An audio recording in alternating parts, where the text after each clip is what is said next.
크게 5가지 원칙하에 공급 전략을 짰습니다. 첫 번째, 국민들, 수요자들의 선호도가 높은 곳에 공급을 늘리겠습니다. 즉, 도심에 내 집 마련 기회를 늘리겠습니다.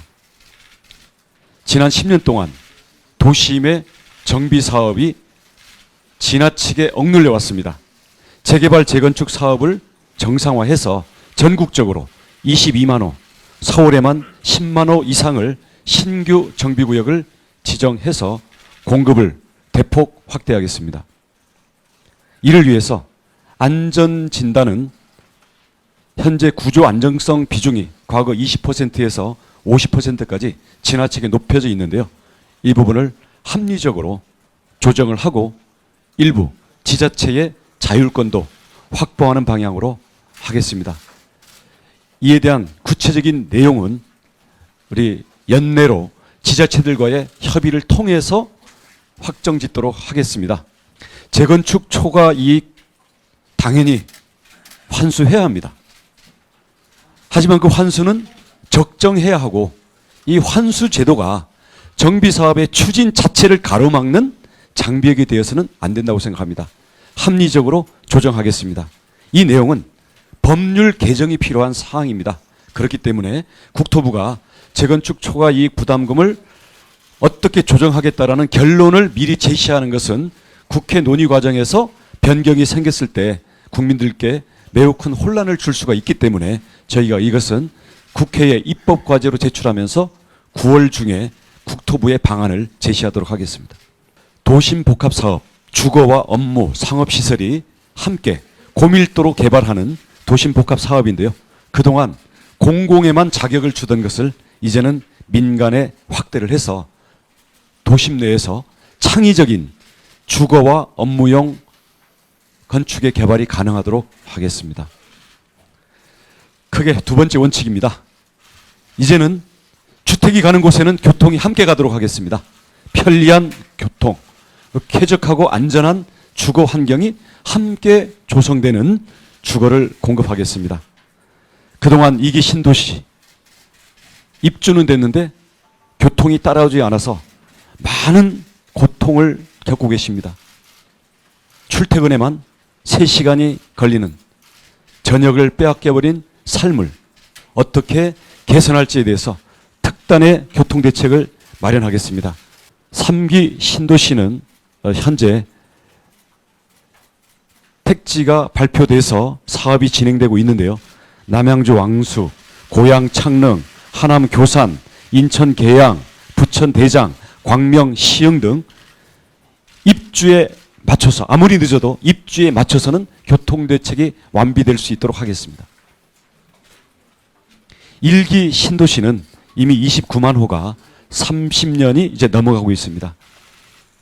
여기에 대해서 분당, 일산, 평촌, 산본, 중동 등 1기 신도시에 대해서는 워낙 대규모이고 같은 시기에 지어진 밀집된 곳이기 때문에 이에 대해서는 개별적인 정비 사업이 아니라 질서 있게 될 수 있도록 국회에서의 특별법과 마스터 플랜을 마련해서 도시 재창조 수준에서 체계적으로 진행될 수 있도록 하겠습니다.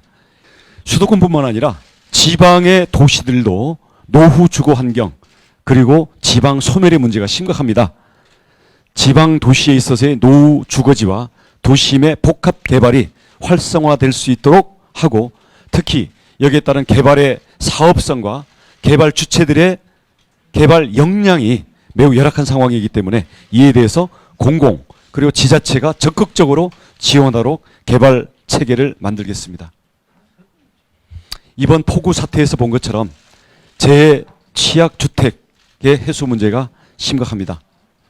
당연히 장기적으로는 반지하뿐만 아니라 쪽방, 고시원, 옥탑방, 비닐하우스 등 비정상 주거를 정상 주거로 장기적으로 이전시키고 주거를 상향해야 합니다.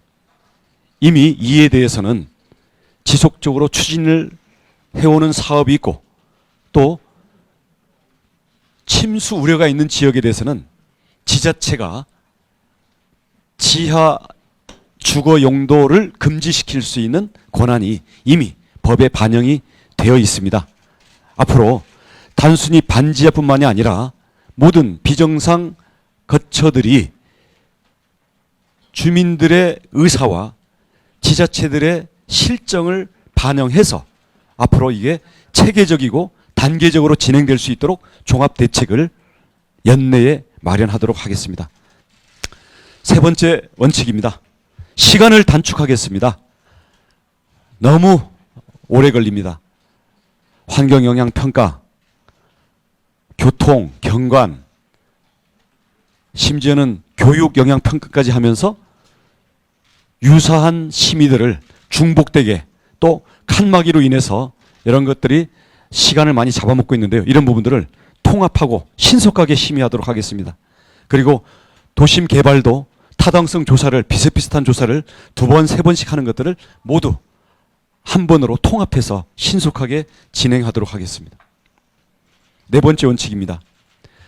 아무리 좋은 품질의 주택을 공급을 해도 그게 내 손에 들어올 수 없다면, 내 집 마련이 되고 내가 거기에 들어가서 살 수가 없다면 그림의 떡이라고 봅니다.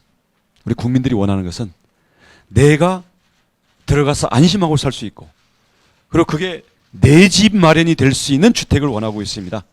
주거사다리 회복에 초점을 맞추겠습니다. 대표적인 모델이 청년 원가주택과 역세권 첫집으로 원가에 건설 원가 수준으로 시세의 70% 수준으로 제공하는 주택과, 또 하나는 임대에서 시작을 했지만 결국 분양, 매입으로 전환을 선택할 수 있는 내 집 마련 리츠주택을 모델을 제공합니다. 청년 원가주택 역세권 첫집은 청년은 19세에서 39세까지이고요. 신혼부부, 그리고 생애 최초 구입자, 무주택 서민은 40, 50, 60 다 나이 불문하고 포함이 됩니다. 이분들에게는 시세의 70% 이하 수준의 저렴한 주택을 제공하는데 여기에 대해서 50만 호 이상을 공급하겠습니다.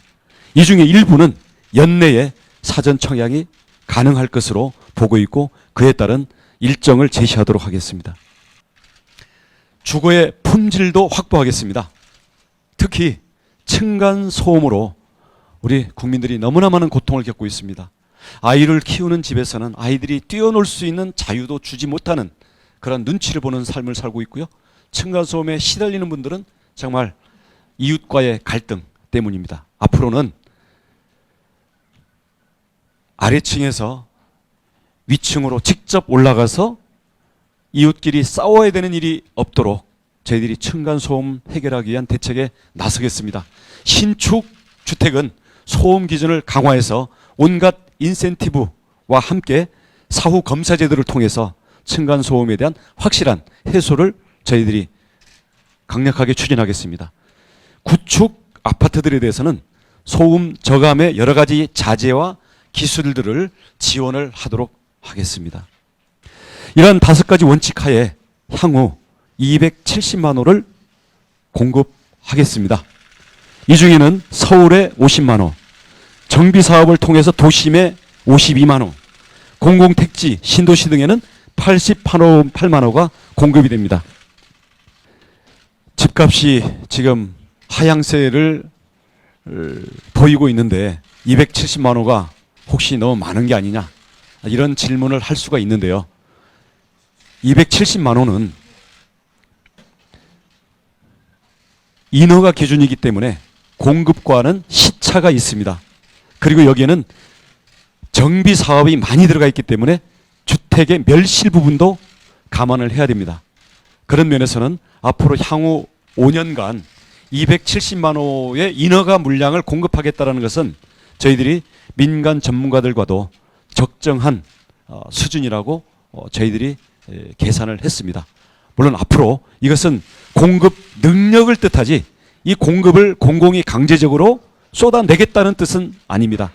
근데 과거에 주택 가격 하락기에 공급을 줄였다가 막상 그 다음 상승 사이클 때 공급 부족으로 통상적인 사이클이 아니라 폭등을 맞았던 그러한 실패를 다시는 범하지 않아야 된다는 면에서 270만 호의 주택 공급은 저희들이 차질 없이 진행을 하면서 꾸준히, 그리고 아까 말씀드렸던 5가지 원칙에 맞는 수요 응답형 공급이 될 수 있도록 노력을 하겠습니다.